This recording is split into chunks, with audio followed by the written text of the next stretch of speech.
Elle est ingénieure mécanique, mais elle a choisi d'évoluer dans le milieu de l'entrepreneuriat. Entre passion, obstacles et challenges au quotidien, elle nous raconte son histoire, car oui, c'est notre référence de la semaine. Savez-vous que le rejet des pièces et billets de banque usés est désormais puni par la loi? Dans Écho, nous abordons le sujet. Et bien sûr, on parlera aussi de l'art et de la décoration, mais avant, on s'installe avec cette collaboration de Credo et de Tigong. Le technicien, c'est Kingo.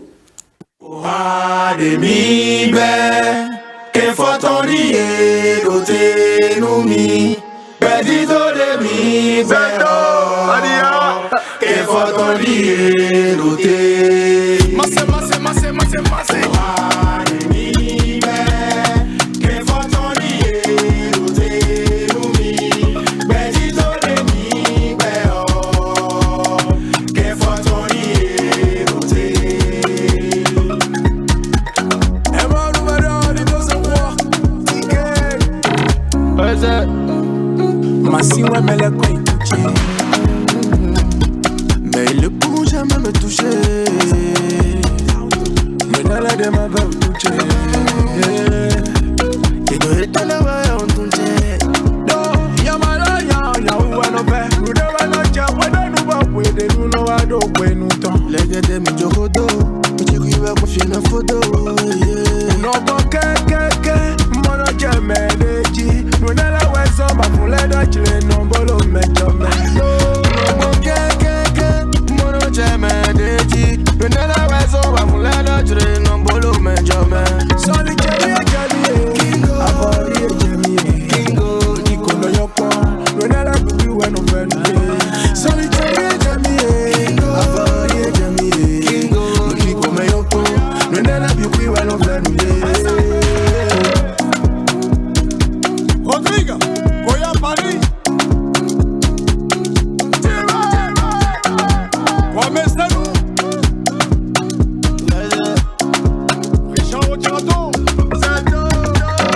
Beaucoup de romains nous tout, tu vois dans nous on bête à nous.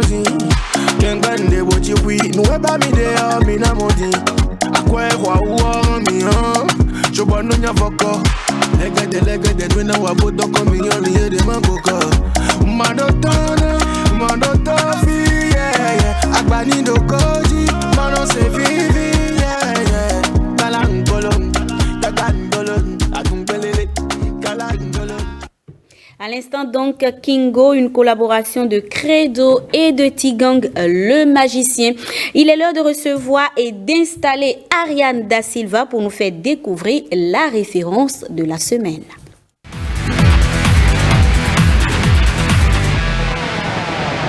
Ariane Da Silva, bonjour. Bonjour Rebecca, mesdames et messieurs, bonjour.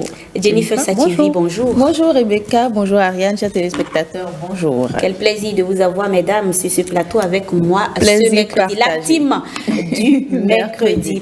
Alors, Ariane Da Silva, Edna Zimose est notre entrepreneur référence de cette semaine.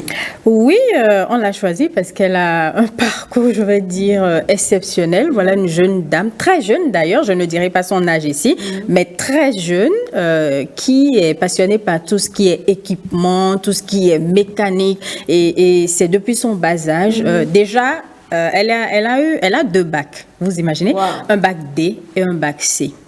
Un bac D qu'elle a eu en première C et un bac C qu'elle a eu en terminale l'année suivante. Donc, elle est passionnée par tout ce qui est mécanique. Ça, c'est un peu ce qu'on appelle elle est calée, quoi. Oui, elle est calée, on va dire ça comme ça. Donc, elle se raconte et on va la suivre.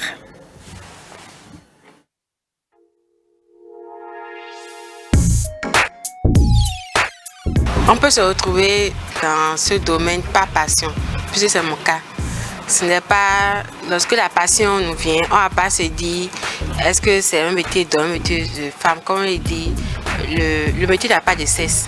Donc, lorsque tu veux faire quelque chose, tu ne te diras pas que je suis femme, je ne peux pas aller à cet endroit. Je pense que déjà, c'est la volonté qui compte. À côté de notre maison, il y avait des tractoristes. Donc, c'est en les regardant travailler tous les jours que j'ai réellement nourri cette envie. Avant qu'eux ne commencent le travail, déjà bébé, on me disait que j'avais l'habitude de, quand je vois les machines, je vais démonter la radio là. Déjà à 7 ans, 3 ans, 4 ans, je démonte tout ce que je vois, tout ce qui est équipement, tout ce qui est torche, tout ça là, que j'aime démonter. Et je disais souvent que je serais pilote, et tout comme ça. Donc, le fait d'être dans cet environnement, ça m'a permis de développer réellement ce que je veux devenir. Très tôt, à l'âge de 8 ans, j'ai dit, moi, c'est la mécanique que je veux faire. C'est vrai que bon, on prenait comme le rêve d'un enfant. Donc, ça n'était pas pris au sérieux.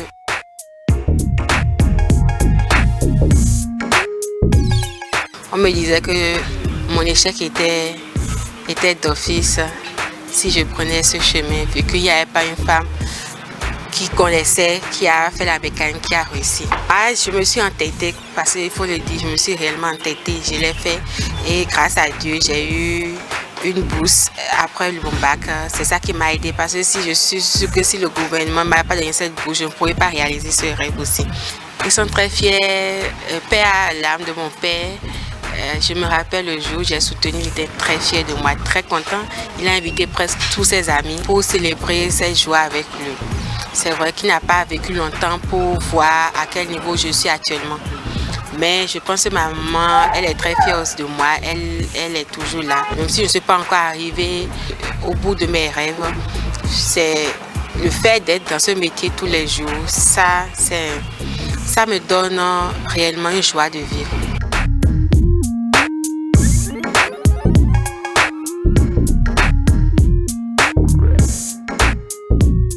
En termes de mobilisation de ressources, c'est toujours grâce au fond de ma bourse que j'ai pu réaliser ce rêve-là, de créer mon entreprise toujours. Ça m'a permis de me former, je dirais gratuitement, puisque c'est l'État qui a assuré ma contribution. Et ça m'a aussi permis de créer mon entreprise. Je souhaiterais dans 10 ans que mon entreprise puisse être une entreprise phare, une entreprise de référence dans la sous-région, dans tout ce que nous fabriquons, parce que notre objectif c'est de révéler ce domaine, c'est-à-dire le domaine de la fabrication d'équipements et de la construction métallique par la qualité.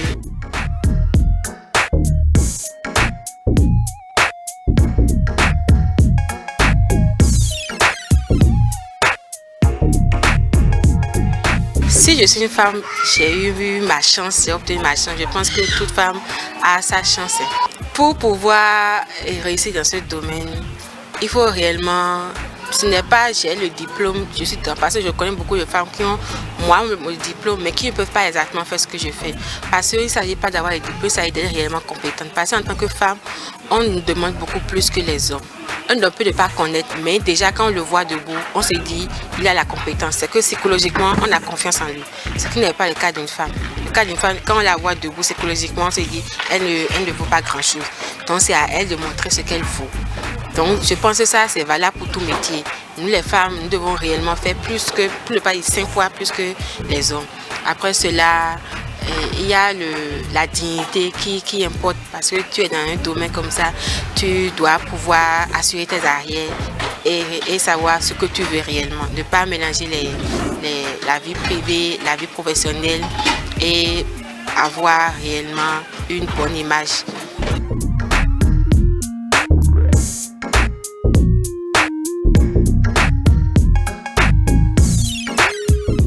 Il y a d'énormes difficultés, surtout lors de la formation, parce que des fois, je me rappelle, quand j'étais en formation, quand je rentrais, je ne peux même pas manger. Je ne peux pas, parce que je suis tellement épuisée, tellement fatiguée. Bon, en ce moment, tout le monde me laissait, parce qu'on me disait, ils ont une DA. Donc, j'étais dans ma douleur, parce que la femme n'a pas les mêmes capacités physiques que l'homme. Ça, c'est une réalité. C'est pas parce qu'aujourd'hui, il y a des femmes qui font les métiers d'hommes qu'on va croire que ça a changé. Ça n'a pas changé. L'homme reste toujours homme et la femme reste toujours femme. Donc, ce qui fait qu'il faudrait s'adapter à pouvoir soulever un moteur qui pèse peut-être 50 kg, 100 kg. C'est pas donné d'avance. Et au début, c'est compliqué. Mais avec le temps à force de s'efforcer, on finit par habituer sa force musculaire à le faire. Je suis épargnée, mais comme on le dit, l'entrepreneuriat est un risque. C'est un risque qu'on prend tous les jours parce que Tu ne sais pas quand est-ce que le marché viendra. Et même lorsque le marché vient, tu ne sais pas à quoi t'attendre jusqu'à la fin. Le marché peut paraître prometteur et à la fin, tu peux finir avec des dettes. Parce qu'à un moment, il ne faut pas, tu peux te retrouver. Donc, ça me permet réellement de me nourrir. Seulement que des fois, j'ai tendance à vouloir travailler pour quelqu'un. Des fois, ça me prend la tête parce que je me dis, au moins là-bas, le risque est mesuré. Parce que tu sais qu'au moins, à chaque fin du mois, tu as ton salaire. Tu n'es pas dans l'incertitude. L'entrepreneuriat, tu es un peu dans l'incertitude. Tu ne sais pas à la fin du mois, tu pourras payer le loyer, tu pourras payer le salaire, tu pourras payer la facture. En fin d'année, la fiscalité, tu pourras régler tout. C'est un stress à chaque moment qu'on vit en tant qu'entrepreneur. Et c'est pas facile quand même. C'est du tout pas facile.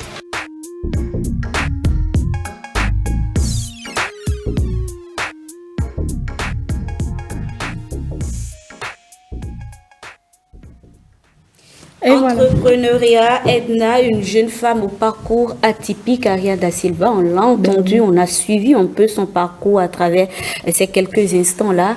Elle a abordé plusieurs points. Le point qui tout de suite là m'intéresse, c'est le point du fait de l'incertitude dans ce domaine-là. Et elle aurait parfois, même elle a tendance à vouloir travailler pour quelqu'un parce que là, si le matériel se gâte, c'est pas un problème. En tout cas, à la fin du mois, moi, je prends mon salaire. Tout simplement. Est-ce que, au cours du tournage, elle a eu à évoquer d'autres événements, d'autres challenges qu'elle rencontre? Non, je pense que le challenge pour elle est quotidien. Tous les jours, il faut affronter des réalités. Il faut affronter. Déjà, elle a beaucoup de collaborateurs qui sont des hommes. C'est pas facile de gérer. Donc, en fait, c'est un challenge quotidien. Tous les jours, quand elle se réveille dans sa condition de femme, il faut qu'elle affronte certaines réalités. Mais ce que moi j'ai le plus aimé chez elle, c'est qu'elle ne se laisse pas influencer par sa condition de femme. Elle se dit, je suis femme, je suis dans le domaine de la preuve, elle a témoigné. Elle dit qu'il y a beaucoup de femmes qui ont peut-être le même diplôme, les mêmes diplômes qu'elle, mais qui n'ont pas pu aller atteindre ce niveau-là. Mais elle ne baisse pas les bras tous les jours, elle continue. Parce que sa vision à elle, c'est de faire de son entreprise une référence dans la sous-région dans quelques années. Donc je pense qu'elle est sur le bon chemin. Sur le bon chemin. Et le profil de Edna me fait penser là tout de suite au profil des femmes que nous avons dans l'armée qui au quotidien sont au quotidien du danger, côtoient le danger, mais malgré tout, elles sont dans ce milieu-là. Jennifer Sativi, le parcours de Edna, qu'est-ce que cela t'inspire concrètement? Mais justement, quand vous parlez de ces femmes-là et de Edna, moi, je dirais chapeau, hein, parce que tout de suite, pour être très, très honnête, je ne me vois pas du tout. Parce que pour la petite anecdote, quand je les vois, hein, ces femmes, par exemple, de l'armée en treillis, en train de marcher sous le soleil, je me dis, mais qui vous a envoyé? En fait, je comprends pas, en fait. Je comprends pas cette passion, mais bon, La preuve, elle-même l'a dit tout à l'heure. Elle dit...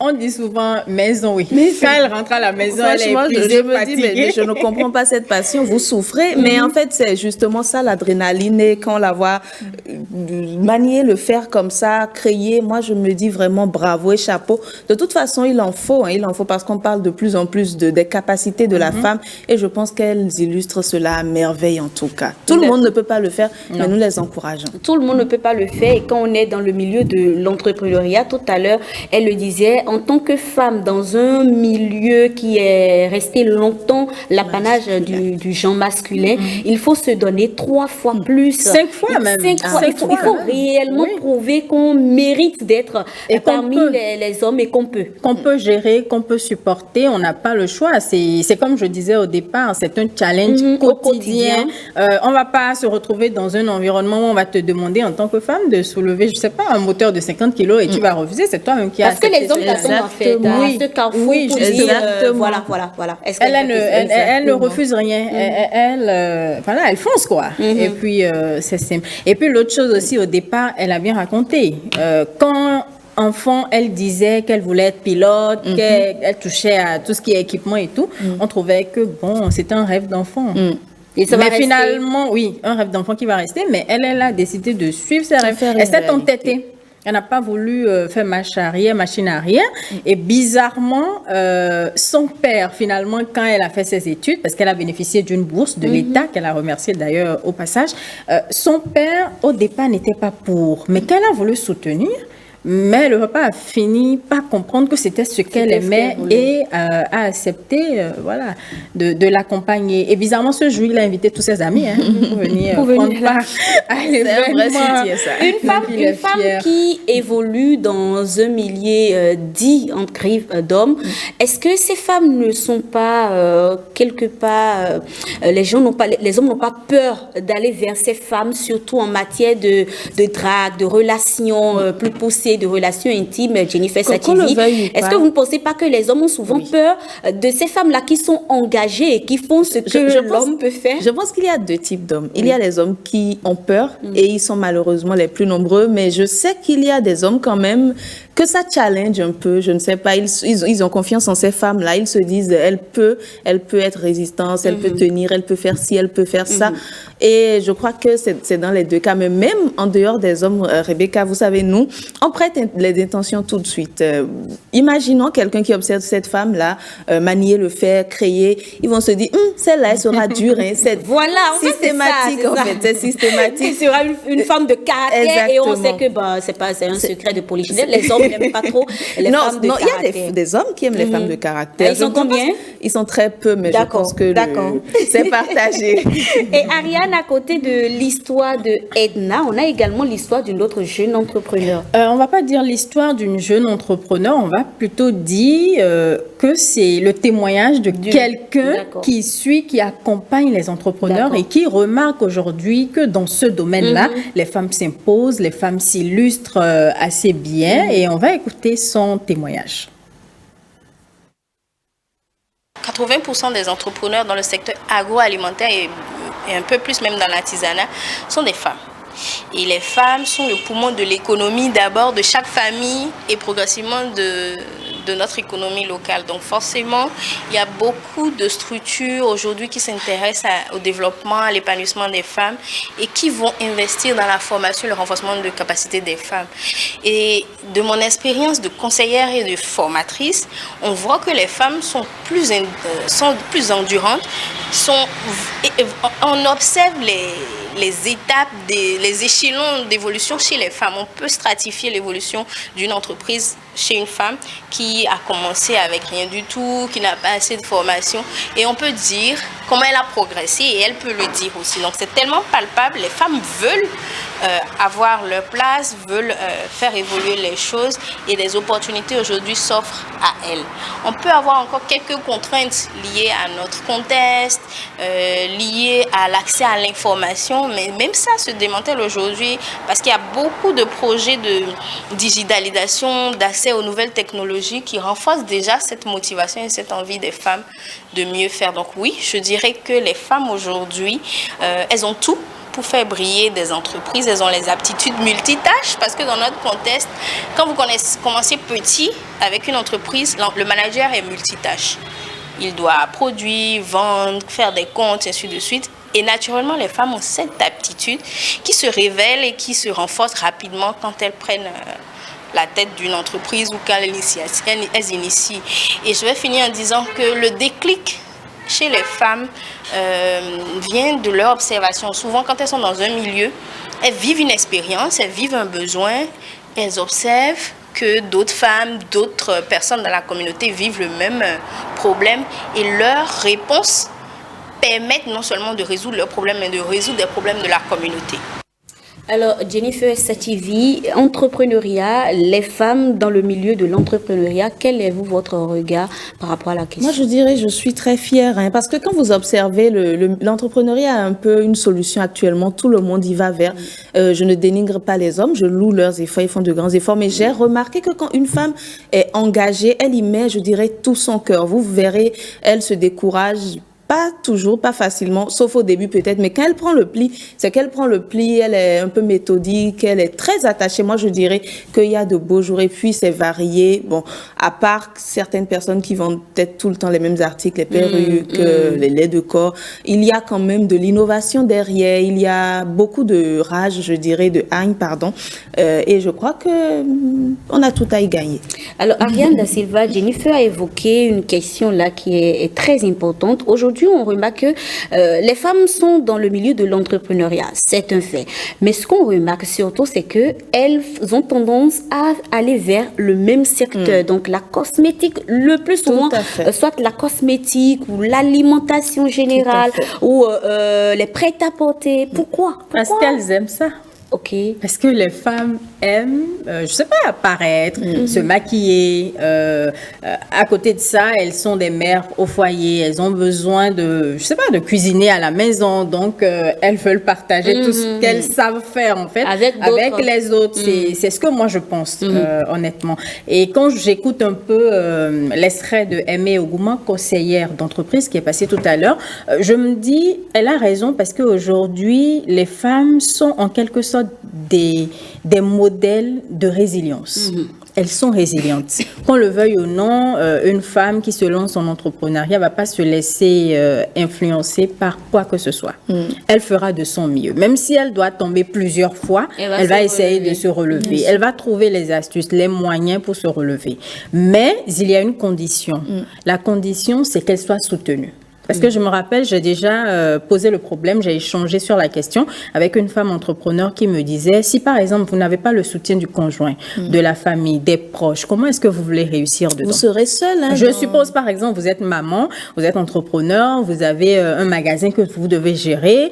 Parfois peut-être vous sortez de la maison très tôt, vous devez rentrer peut-être à 22h. Il faut qu'il y ait un mari qui comprennent en fait que ma femme ne peut pas se libérer un peu plus tôt pour rentrer s'occuper des enfants et qu'ils prennent peut-être, qu'ils gèrent en attendant qu'elle ne vienne. S'il ne comprend pas ça, il voudra qu'elle mette la clé sous la porte et puis c'est fini, elle ferme son entreprise. Donc voilà la condition. C'est vrai qu'il y a des femmes qui essaient de se démarquer, même quand elles n'ont pas ce soutien, mais qu'on le veuille ou non, ce soutien compte. Jennifer, le soutien du conjoint, Ariane le disait tout à l'heure, compte dans la réussite de l'entrepreneuriat, on va dire féminin. Mais est-ce à dire qu'il faut savoir également choisir son conjoint? Évidemment.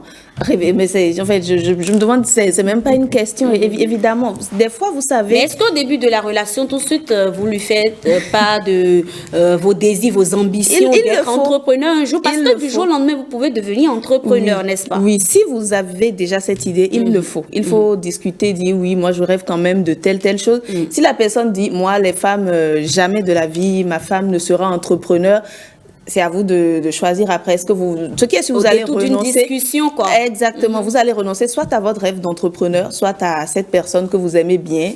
Et parfois l'amour au-dessus de tout, n'est-ce pas? C'est ce que j'allais dire. Le cœur a ses raisons que la raison ignore. En même temps, comment dans ce cas? En même temps, les téléspectateurs sont en train de comprendre que les téléspectateurs sont en train de comprendre que si Jennifer se retrouvait dans un tel cas, elle va simplement renoncer à l'amour et s'occuper de sa carrière. Non, on va discuter, mais je ne peux pas renoncer à ma carrière. D'accord. Non, je pense que si tu le permets, Rebecca, je pense que la communication dans ce cas c'est important.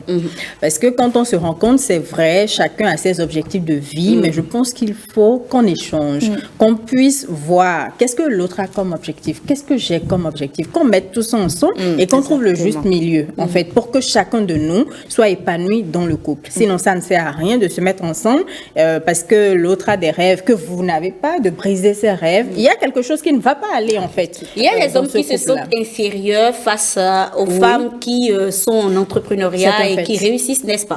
C'est pour ça, je pense, je vais citer une dame, je ne vais pas l'appeler, évidemment, mais j'ai entendu dire, en fait, il suffit de rassurer l'homme. Quand vous évoluez, quand vous avez des rêves, il suffit juste de lui faire comprendre, en fait, il n'y a aucun danger. Au contraire, nous aurons peut-être plus d'argent si tout va bien. Donc, tant que vous lui donnez du respect, je pense que ça va. Nous dépensons ensemble. Oui, nous dépensons. Alors, mesdames, pour vous, quelles devraient être les qualités d'une femme entrepreneur, Ariane? Au-delà de tout ce qu'on a déjà entendu, pour vous, quelles devraient être les qualités qu'une femme doit avoir si elle est entrepreneur ou si elle envisage d'entreprendre? Je reviens sur la résilience. La résilience. Forcément, c'est important. En fait, quand tu es résiliente, je pense que tu as tout pour pouvoir t'en sortir. Il faut aussi qu'elle soit exigeante vis-à-vis d'elle. Un peu comme on disait sur ce même plateau, il faut qu'on fasse la part des choses, qu'on sache par exemple que quand j'ai une entreprise que je gère, ce que l'entreprise génère comme ressources ne m'appartient pas. Ça appartient à l'entreprise. Si je ne sais pas faire la part des choses, c'est que je vais me ruiner et je serai obligée de fermer. Donc voilà les 2 points pour moi qui sont les plus importants. J'ai envie d'ouvrir une parenthèse tout de suite là en disant, et si il faut être résiliente, d'accord, et si il faut également savoir faire la part des choses. Et si un jour votre conjoint vous demandait de lui faire un prêt, ou que bon, ces temps-ci, ça ne va pas trop financièrement, donc avancer le budget de la famille, est-ce que vous allez le faire en tant qu'entrepreneur? Bon, je pense que je peux le faire dans ce que je me dégage comme salaire dans l'entreprise. Mais pas forcément aller toucher ce qui appartient à l'entreprise. Maintenant, ça dépend. Ça dépend aussi du conjoint. Si je sais que c'est, je sais pas, c'est un débiteur solvable, il n'y a pas de problème. Maintenant, si c'est pas un débiteur solvable, bon, on peut essayer quand même de trouver l'astuce, mais on va pas se retrouver en difficulté et se dire, oui, l'argent c'est pour l'entreprise, mais ne pas se sortir des difficultés. Parce il peut y avoir des cas d'exception. Oui, des cas exceptionnels dans lesquels on va essayer de voir comme on dit. D'accord. Jennifer Sativi, la même question pour toi. Quelles devraient être les qualités d'une femme entrepreneur? J'ai pensé à la résilience tout de suite. Donc, je crois que cela va de soi. Après, en dehors d'être exigeante avec soi-même, il faut également être patiente avec soi-même. Il faut se tolérer certaines choses. Il faut savoir qu'on peut chuter, qu'on peut se heurter le pied, comme on dit. Je le dis souvent, ce n'est pas parce que l'autre vend, je ne sais pas, des stylos et que ça progresse très bien que je me dis, moi, mes stylos, ça n'avance pas, donc il y a un problème. Il faut rester calme, il faut savoir définir où est-ce que ça ne va pas et rebondir, en fait. Quand on se met trop de pression, après, il y a la dépression qui peut entrer dans Merci, mesdames. Ariane Da Silva, merci en tout cas pour ces découvertes, ces pépites de l'entrepreneuriat encouragé, absolument. Il est l'heure donc d'enfiler ton manteau d'économiste, n'est-ce pas Ariane Da Silva? Ben oui, c'est ça. On parle éco.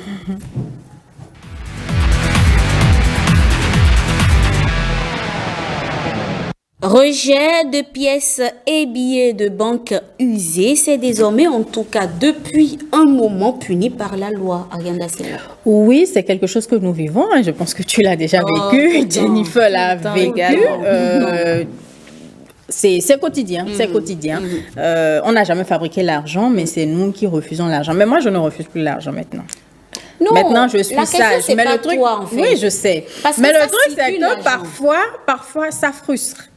Parce que toi, tu acceptes. D'autres, mais en retour, tu donnes à quelqu'un qui refuse. Tout, donc, finalement, tu es la perdante en fait, dans l'affaire. Mais bon, on essaie de voir. En tout cas, on va suivre cet élément pour écouter certains témoignages de femmes qui vendent au marché, de clients qui se plaignent et tout. Et on revient.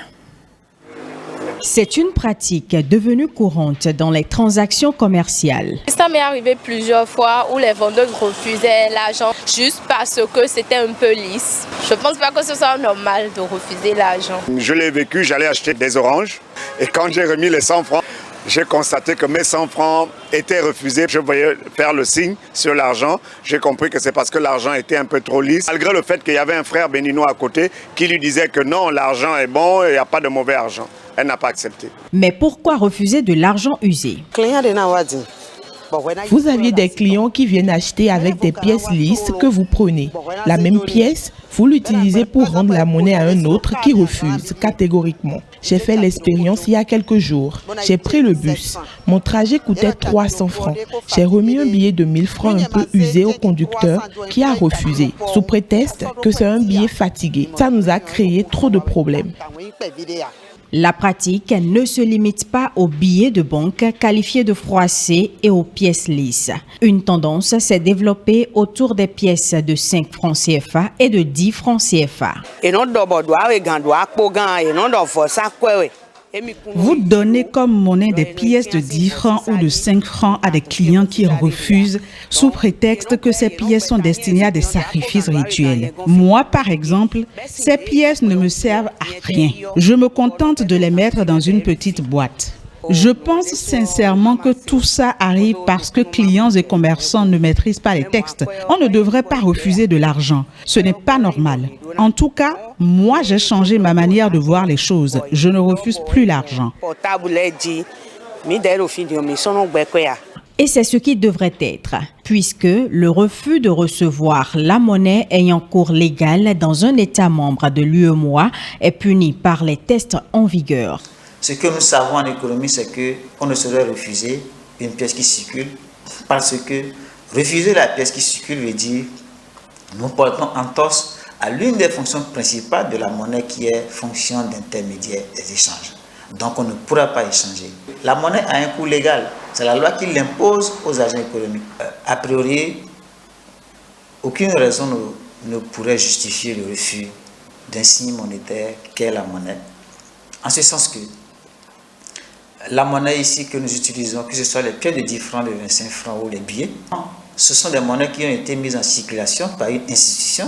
Dans notre cas, c'est la BCEAO. Le gouvernement du président Patrice Talon veille d'ailleurs au grain. Un communiqué du ministre de l'Économie et des Finances en date du 6 octobre 2022 met en garde les populations sur la pratique. Je voudrais rassurer les populations qu'aucune pièce de monnaie n'est dédiée à une divinité et que les pièces dites lisses ou ayant perdu leur éclat ainsi que les billets de banque qualifiés de froissés ont toujours cours et pouvoir libératoire sur toute l'étendue du territoire national et dans tous les pays de l'Union monétaire ouest-africaine. Ils ne sauraient donc être refusés dans le cadre des transactions économiques. Le communiqué rappelle aux populations détenant des pièces de monnaie mutilées ou devenues lisses, ainsi que les billets de banque froissés par l'usage, qu'elles peuvent procéder à leur échange gratuitement au guichet de la BCEAO. Voilà qui est assez clair. Vos expériences avec les rejets de pièces et de billets. Et le dernier en date, c'était ce matin. Seulement. C'est le dernier en date. J'ai remis l'argent au ZEM qui a refusé évidemment. Donc je suis tellement fatiguée de dire l'État a interdit que j'ai pris mon argent rapidement. Je lui ai remis le billet, il m'a trouvé la monnaie. Je ne discute plus. Mais tu sais que même si tu discutais ou dis l'État, le ZEM va te dire, madame, moi je ne prends pas ça. C'est tout en fait. C'est pour ça que je coupe court. Finalement, qu'est-ce qu'il faut faire? Est-ce qu'il faut couper court tel que Jennifer? Est-ce qu'on a ou on fait comment? En fait, moi, ce qui m'énerve le plus, excusez-moi pour le mot, ce sont les pièces de 10 francs et de 5 francs. Ils ne prennent pas, ils ne prennent pas. C'est-à-dire, aujourd'hui, quand tu as 10 francs ou 5 francs, ça ne te sert plus à rien. Exactement. Absolument à rien. Au quartier, on te dira non. Et ça, c'est 250 tu aussi. as ramassé ça où? Oui. C'est comme si tu avais ramassé ça dans la rue, quoi. Ou bien tu es venu envoûter la dame. C'est bizarre, je ne comprends pas. Et tous les jours, j'ai l'impression, malgré tout ce qu'on dit, malgré toutes les sensibilisations, j'ai l'impression que ça entre par là et puis ça sort par là, quoi. Exactement. Je pense aussi c'est parce qu'il n'y a pas vraiment un cadre pour la répression. Voilà, il faut passer à la phase répressive. Il le faut. Parce que bon, ce n'est pas forcément pour faire du mal ou pour enfermer, mais au moins pour changer les mentalités. Sinon, tant qu'il n'y a pas, comme on dit, le bâton, ça ne changera pas. On n'a jamais créé l'argent. On ne sait pas comment on crée l'argent, mais c'est une institution qui crée l'argent et qui met l'argent à notre disposition. Donc, en principe, quand l'argent fait le tour, l'argent finira par retourner à cette institution. C'est clair. Mais par contre, il y a, je ne sais pas si c'est toujours comme ça, mais jusqu'à un passé récent, il y a certaines parties du pays dans lesquelles on ne refuse pas de l'argent. Le Nord? Quand vous allez par exemple à Malanville ou dans les zones environnantes, on ne refuse pas de l'argent usé. Moi, j'ai fait l'expérience. Je me rappelle quand j'étais plus jeune, j'ai vécu à Malanville. Mais là-bas, on ne refusait pas l'argent. Non, c'est en ville. L'argent, j'ai jamais compris. Mais par contre, dans les autres pays également, quand vous avez un étranger qui vient, il est souvent surpris. Il se dit, mais pourquoi vous refusez l'argent? Pour eux, ça sort de l'entendement. Donc, je crois que c'est propre à Cotonou ou peut-être à Calavi, comme le dit. Je pense que, comme le disait Jennifer tout à l'heure, il faut passer à la phase répressive parce qu'on a l'impression qu'au Bénin, féminin, c'est quand le bâton c'est ça exactement. est à quelques centimètres qu'on réagit. Merci mesdames Ariane et Jennifer pour ce petit moment de discussion. Il est l'heure de parler de l'art et de la décoration.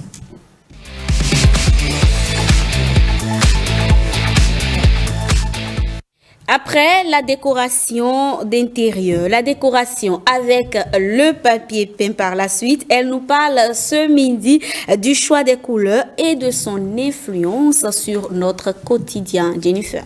Bonjour, enfin, je vous ai dit à saluer. Bon, à nouveau, bonjour chers téléspectateurs, bienvenue dans ma rubrique. Alors Rebecca, ici nous avons du blanc, du rose, du blanc, du noir. Je vais demander tout à l'heure à notre... Le violet, voilà, tout à fait. Nous allons demander à notre expert, nous parlons du choix des couleurs, pas seulement dans la décoration, pas seulement dans tout ce qui est chambre, etc. Mais nous irons également sur les vêtements, sur les accessoires, etc. On y va. On en parle avec Romario Agbokofi. Bonjour et bienvenue. Bonjour Jennifer. Merci d'avoir accepté notre invitation. C'est moi. Vous êtes artiste, graphiste, vous êtes également graffeur et beaucoup d'autres choses, mais ici nous parlons des couleurs. On vous nomme d'ailleurs le docteur des couleurs, c'est ça? Exactement. Le docteur des couleurs. Alors nous allons parler des couleurs et de leur influence. Puisque nous parlons d'art et de déco, on va partir déjà de l'aménagement de son lieu de travail, ce studio par exemple, ou sa chambre. Comment choisir les couleurs? C'est vrai que nos invités avaient un peu touché du doigt cela, mais on va y aller. Alors, ce qu'il faut savoir dans un premier temps, c'est que les couleurs, c'est une perception visuelle que nous avons de la lumière qui se reflète sur différents objets. Donc, c'est ce reflet-là que notre œil interprète. Et c'est ce qui donne ces différents spectres-là, ces couleurs. Et que nous en soyons conscients ou pas, les couleurs ont une influence directe sur nos émotions, sur nos humeurs, notre perception ou des décisions et des choix que nous allons faire. Comment elles influencent? Est-ce que par exemple, si j'ai ma chambre peinte en rouge, je serai tout le temps énervée? Est-ce que j'ai ma chambre peinte en blanc, je serai tout le temps sereine? Ma couleur rose. Alors, comment est-ce que ça se passe? On va choisir une couleur en fonction... permettez la tautologie de la fonction qu'on veut donner à un espace ou à une pièce. Dans un cadre du quotidien comme la maison, une chambre, on va tenir compte de plusieurs facteurs. Premièrement, vos goûts personnels.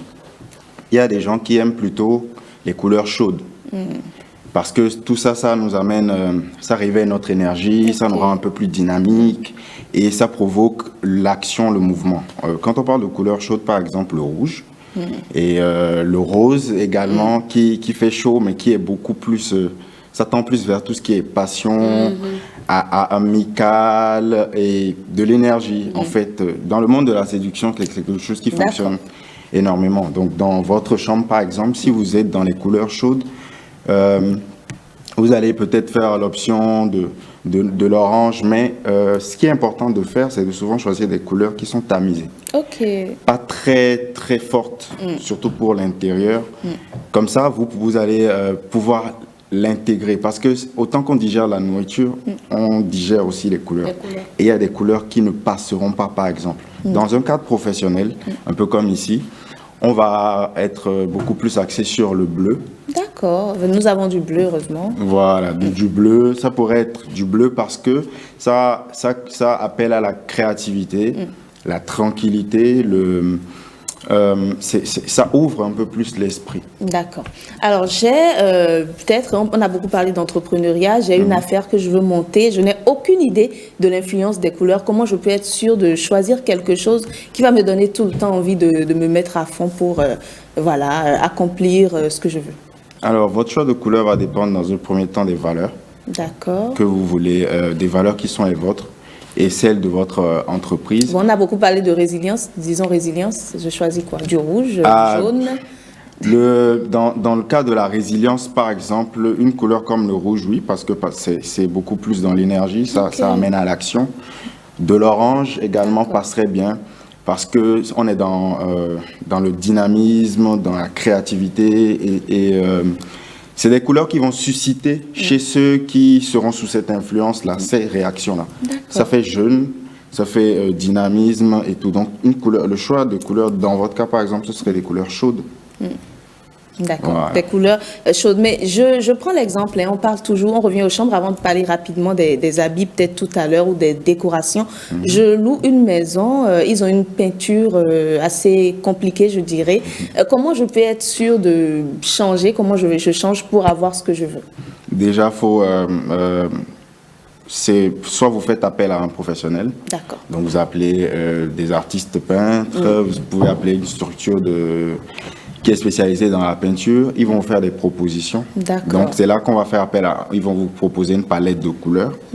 Et donc, vous-même, selon vos sensibilités, vos choix personnels et vos goûts, vous allez faire un choix. Et eux, ils vont l'adapter maintenant à ce que vous souhaitez pour ce cadre-là. Mais si vous partez par vous-même, aujourd'hui, avec Internet, vous pouvez vous renseigner. D'accord. Et vous faites un choix. Et pour l'appliquer, il suffirait juste d'aller choisir la bonne peinture et si vous bricolez. D'accord. Est-ce que la personnalité aussi influe, je dirais, sur le choix des couleurs? Énormément. Énormément. Le caractère, lui. Oui. J'aime personnellement la couleur rouge. D'accord. Et, Parce que vous êtes de nature? Je suis de nature très dynamique, c'est-à-dire passionné et je fonce souvent tête baissée vers mes objectifs. Donc, c'est quelque chose qui me caractérise énormément et je suis un peu chaud quand même. Du coup, ça va totalement avec ma personnalité. Si vous, dans le cas par exemple des signes du zodiaque, souvent on lit des signes du zodiaque directement à certaines couleurs parce qu'il y a un lien étroit entre les deux. D'accord. Et quelqu'un qui aime le rose, par exemple, est-ce que ça veut dire que c'est un mélange de chaleur et d'apaisement, c'est ça? Oui, non, on ne va pas dire tout de suite ce mélange. C'est-à-dire, la personne peut aimer le rose pour diverses raisons. Mais si c'est intrinsèquement lié à sa nature, c'est que si vous cherchez cette personne est quelqu'un de très passionné, c'est quelqu'un qui est dans le... Qui aime séduire, qui aime les belles choses. Vous voyez un peu, c'est une couleur qui... comment dire ça, qui peut mettre dans l'euphorie, la séduction. Ça revient souvent... On attribue ça aux femmes, mais je ne veux pas généraliser. Parce que les hommes aussi, parfois.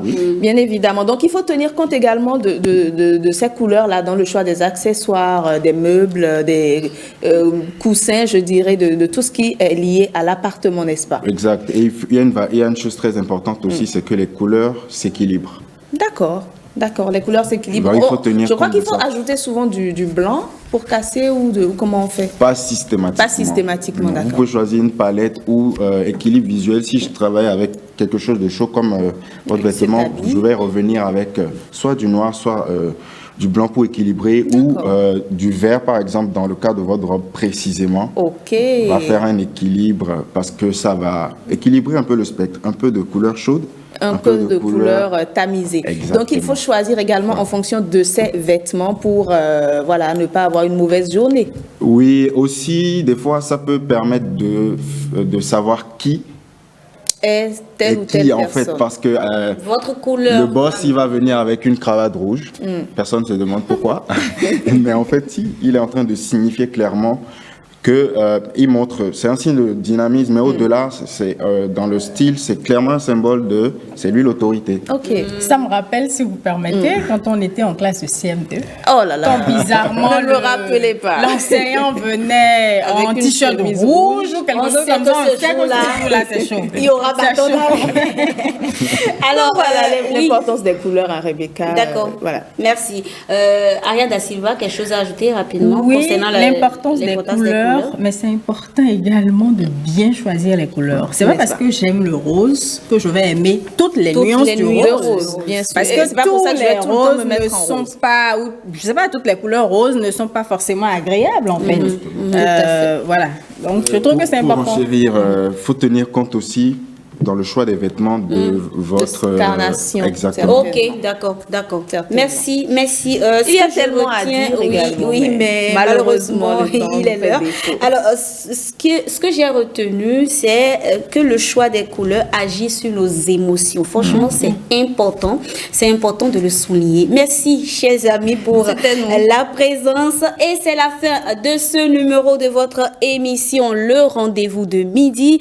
Toute l'équipe technique de réalisation et d'animation de cette émission vous remercie pour votre fidélité à cette tranche.